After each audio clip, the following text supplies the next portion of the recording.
നോക്കാം. കലാപത്തിന് ശേഷം ആദ്യമായി പ്രധാനമന്ത്രി മണിപ്പൂരിൽ ചുരാചന്ദ്പൂരിലാണ് സന്ദർശനം. ഇതിനുശേഷം ഇംഫാലിലും മോദി സന്ദർശനം നടത്തും. 8500 കോടി രൂപയുടെ പദ്ധതികൾ മോദി പ്രഖ്യാപിക്കും.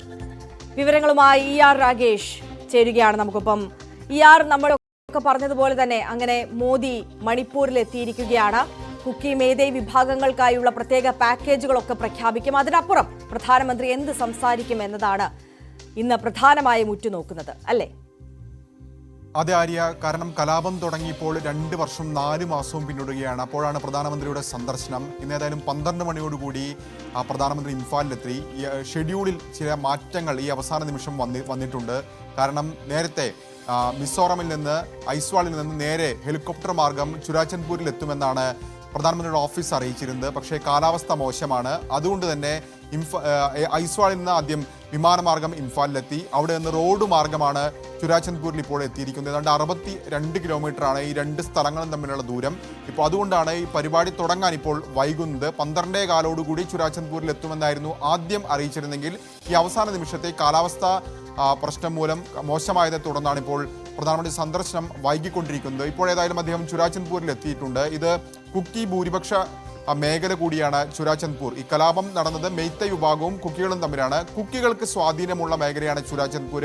അവിടെയാണ് പ്രധാനമന്ത്രി ആദ്യം സന്ദർശിക്കുന്നത്. അതിനുശേഷം തലസ്ഥാനമായ ഇംഫാൽ വരും. അത് മെയ്തൈ ഭൂരിപക്ഷ മേഖലയാണ്. ഇങ്ങനെ 2 ഇടങ്ങളിലാണ് ഈ സന്ദർശനം നിശ്ചയിച്ചിരിക്കുന്നത്. ഇവിടെ പൊതുപരിപാടികൾ പ്രധാനമന്ത്രി പങ്കെടുക്കുന്നുണ്ട് ഈ 2 ഇടങ്ങളിലും. അതിനുശേഷം ക്യാമ്പുകളിൽ കഴിയുന്നവരുമായി പ്രധാനമന്ത്രി സംസാരിക്കുകയും ചെയ്യും. കാരണം 57,000-ലധികം ആളുകൾ ഇപ്പോഴും ക്യാമ്പുകളിൽ കഴിയുന്നുണ്ട്. വളരെ ചുരുക്കം ചില ആളുകൾക്ക് മാത്രമേ ഇപ്പോഴും അവരുടെ വീടുകളിലേക്ക് മടങ്ങാൻ കഴിഞ്ഞിട്ടുള്ളൂ.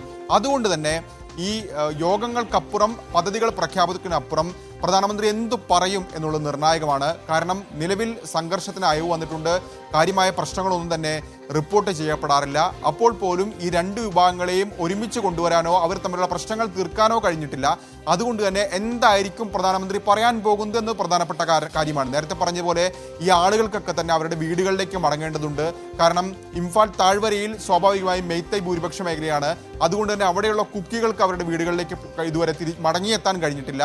തിരിച്ച് ചുരാചന്ദ്പൂരിൻ്റെ കാര്യമെടുക്കുകയാണെങ്കിൽ അവിടെ കുക്കികളുടെ സ്വാധീന മേഖലയാണ്. അവിടെ മെയ്തൈ വിഭാഗത്തിനും അവരുടെ വീടുകളിലേക്ക് എത്താൻ കഴിഞ്ഞിട്ടില്ല. അപ്പോൾ അതിലൊക്കെ എന്താണ് പറയാൻ പോകുന്നത് തുടങ്ങിയ കാര്യങ്ങളൊക്കെ തന്നെ നിർണായകമാണ്. ഇത് കൂടാതെ നിലവിൽ സംസ്ഥാനത്ത് ഭരണമില്ല, രാഷ്ട്രപതി ഭരണമാണ് നിലവിലുള്ളത്. കഴിഞ്ഞ ഫെബ്രുവരി മാസം മുതൽ ഇതാണ് സ്ഥിതി.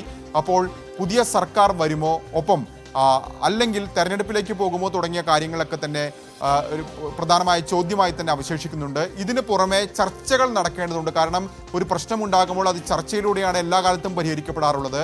പക്ഷേ ഈ 2 സംഘടനകളെയും ഒപ്പമിരുത്തിക്കൊണ്ടുള്ള ചർച്ചകളിലേക്ക് ഇതുവരെ നടന്നിട്ടില്ല. കേന്ദ്ര സർക്കാർ ഈ 2 സംഘടനകളുമായി പ്രത്യേകം ചർച്ച നടത്തുന്നുണ്ട്. അതിൻ്റെ അടിസ്ഥാനത്തിലാണ് ദേശീയപാത ഉപരോധമടക്കം ഇപ്പോൾ നിർത്തിവെപ്പിച്ചിരിക്കുന്നത്. അപ്പോൾ പോലും ഒരുമിച്ചിരുത്തിക്കൊണ്ട് പ്രശ്നങ്ങൾ പറഞ്ഞു തീർക്കാനുള്ള നിലയിലേക്ക് കാര്യങ്ങൾ ഇതുവരെ എത്തിയിട്ടില്ല. അതിനിടയിൽ തന്നെ പ്രധാനമന്ത്രിയുടെ സന്ദർശനം ബഹിഷ്കരിക്കണമെന്ന് ആഹ്വാനം ചെയ്തുകൊണ്ട് ചില തീവ്ര സംഘടനകൾ രംഗത്തുണ്ട്. അതാണിപ്പോൾ മണിപ്പൂരിലെ സാഹചര്യം. ഏതായാലും പ്രധാനമന്ത്രി ആദ്യം ചുരാചന്ദ്പൂരിലാണ് പരിപാടിയിൽ പങ്കെടുക്കുന്നത്. അതിനായി ഇപ്പോൾ അദ്ദേഹം അവിടെ എത്തിയിട്ടുണ്ട്. ഏതാണ്ട് 7300 കോടി രൂപയുടെ പ്രഖ്യാപനം, വിവിധ പദ്ധതികളുടെ പ്രഖ്യാപനം പ്രധാനമന്ത്രി നടത്തുമെന്നാണ് ഇപ്പോൾ അറിയിച്ചിട്ടുള്ളത്. സമാനമായ രീതിയിൽ താഴെ ഇംഫാലിലെത്തുമ്പോഴും അത്തരം പ്രഖ്യാപനം, ഏതാണ്ട് 1300 കോടി രൂപയുടെ പ്രഖ്യാപനം പ്രധാനമന്ത്രിയുടെ ഭാഗത്തുണ്ടാകും. ആര്യ, തീർച്ചയായും.